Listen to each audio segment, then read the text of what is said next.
Third series जो हमारी चल रही है कंटिन्यूअस। कंटिन्यूअस के पार्ट होते हैं, कंटिन्यूअस सीरीज के पार्ट होते हैं।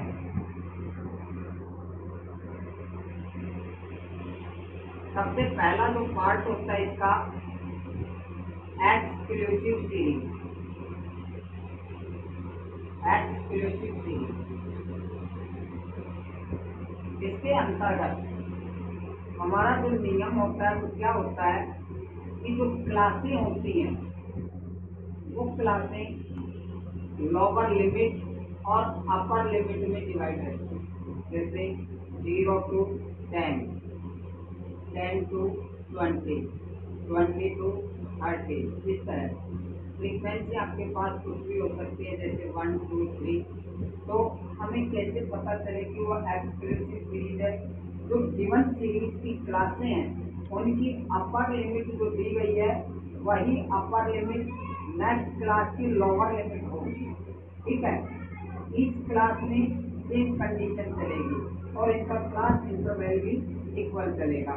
ओके, तो वो एक्सक्लूसिव सीरीज का क्वेश्चन होता है और एक्सक्लूसिव सीरीज के अंदर हमें कोई भी चेंजेस नहीं करने पड़ते हैं। और इस एक्सक्लूसिव सीरीज के क्वेश्चन को जब मीन फाइंड किया जाता है तो उस कंडीशन में हमें कुछ मेथड दिए जाते हैं। नंबर 1, फर्स्ट मेथड होता है direct method. Direct method, direct method के अंदर यदि मीन फाइंड करने के लिए कहा जाता है तो उसका फॉर्मूला होता है x bar is equal to sigma F X upon sigma F. But हमारे यहाँ एक्सक्लूसिव सीरीज के अंतर्गत क्लासें होती है और फ्रीक्वेंसी होती है। एक्स हमारे पास होता ही नहीं है, एक्स हमको कैलकुलेट करना होता है। तो एक्स कैसे कैलकुलेट करते हैं? एक्स अपने आप में क्या होता है? मिड वैल्यू होती है बेटा, मिड वैल्यू। मिड वैल्यू कैसे कैलकुलेट की जाती है? इसका एक नियम होता है L1 प्लस L2, क्लास की लोअर लिमिट प्लस क्लास की अपर लिमिट डिवाइड बाई 2। तो ये आपके पास एक्स कैलकुलेट होकर आता है, मिड वैल्यू कैलकुलेट होकर आती है। प्रत्येक क्लास की लोअर लिमिट और अपर लिमिट को जब हम ऐड करके 2 से डिवाइड करते हैं तो हमारे पास एक्स आता है। फिर जैसे हमने डिस्क्रीट का फॉर्मूला देखा है वही फॉर्मूला यहाँ पर अप्लाई हो जाता है।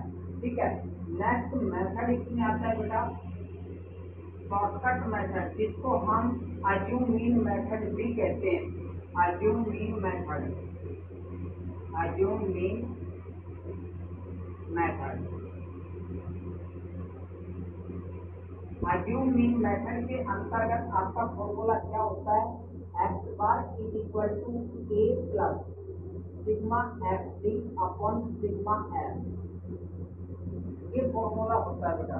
यहाँ पर ए क्या चीज है और डी क्या चीज है, इस चीज को समझिए। ए का मीन तो होता है अज्यूम मीन, अज्यूम मीन। इसमें क्या होता है? या तो क्वेश्चन में अज्यूम मीन खुद देता है, जब क्वेश्चन में खुद ने किसी भी इंटीजर को अज्यूम रखा है तो वही इंटीजर हमारी अज्यूम मीन होती है। और यदि क्वेश्चन में हमें अज्यूम मीन खुद ने नहीं दी है, कोई भी इंटीजर नहीं दी है और अज्यूम मीन से मीन फाइंड करने के लिए कहा गया है तो हम एक्स जो कैलकुलेट करते हैं, एक्स वाली सीरीज में से किसी भी एक इंटीजर को हम क्या रखेंगे? अज्यूम रखेंगे।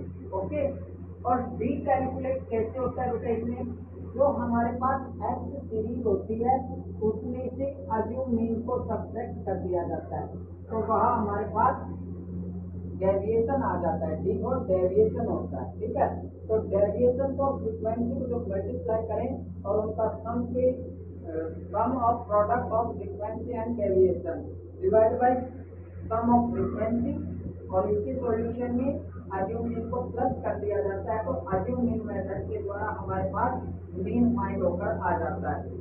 और थर्ड मेथड इसके अंतर्गत आता है बेटा step deviation method. Step deviation method,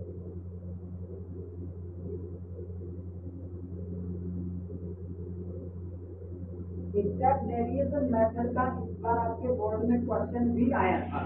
ठीक है, ये मेथड आपकी बुक में वैसे किसी भी एक्सरसाइज के अंतर्गत नहीं दिया हुआ है, बट इससे रिलेटेड एक एग्जाम्पल अवश्य आपकी बुक में दे रखा है, और वही एग्जाम्पल इस बार बोर्ड में उठाकर दे दिया गया था। ठीक है, तो यहाँ पर स्टेप डेविएशन मेथड का नियम क्या होता है, X bar is equal to A plus sigma F U upon sigma F multiply by X. यहाँ पर ए का मीन तो वही अचीव मीन होता है, बट यहाँ यू जो कैलकुलेट होता है, यू कैलकुलेट करने का फॉर्मूला होता है बेटा X minus A divide by I. I से मीन्स होता है क्लास इंटरवल, जितने का क्लास इंटरवल है उस क्लास इंटरवल से इसको डिवाइड करते चलते हैं।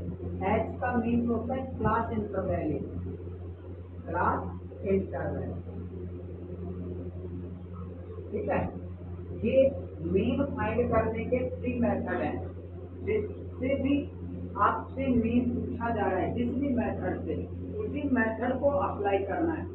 यदि आपको क्वेश्चन में किसी मेथड का नाम नहीं दिया गया है तो आप क्या करोगे, डायरेक्ट मेथड अप्लाई करके उस क्वेश्चन को सॉल्व कर जाइए, क्योंकि इन मेथड में गलतियां होने के चांसेस आपसे ज्यादा रहते हैं। हालांकि सबसे इजी तरीके तो यही है, आपकी कैलकुलेशन इनमें कम हो जाती है, बट शुरुआत की जो कैलकुलेशन होती है जैसे डेविएशन कैलकुलेट करना, यू कैलकुलेट करना, इनमें हम गलतियां कर बैठते हैं, क्योंकि यहाँ पर प्लस और माइनस से रिलेटेड कैलकुलेशन चलती हैं।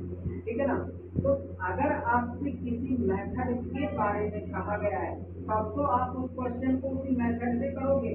अगर आपने जैसे मान लो आपसे क्वेश्चन में पूछ लिया स्टेप डेविएशन मेथड से मीन फाइंड करो और आपने लगा दिया डायरेक्ट मेथड, तो आपका क्वेश्चन पूरा गलत माना जाएगा, क्योंकि आपने उस नियम का फॉलो ही नहीं किया है जो क्वेश्चन में दिया गया है। इसलिए जब किसी मेथड का नाम दिया जाए तो आप उस मेथड को अप्लाई करें। अगर आपको मेथड के बारे में इंफॉर्मेशन नहीं है क्वेश्चन के अंदर, तो उस कंडीशन में आप डायरेक्ट मेथड से मीन फाइंड करें। अब आपके क्वेश्चन जो आते हैं वो कई सीरीज में होते हैं, एक्सक्लूसिव सीरीज, इसके बाद दूसरी सीरीज में बताऊंगा इंक्लूसिव सीरीज। ठीक है,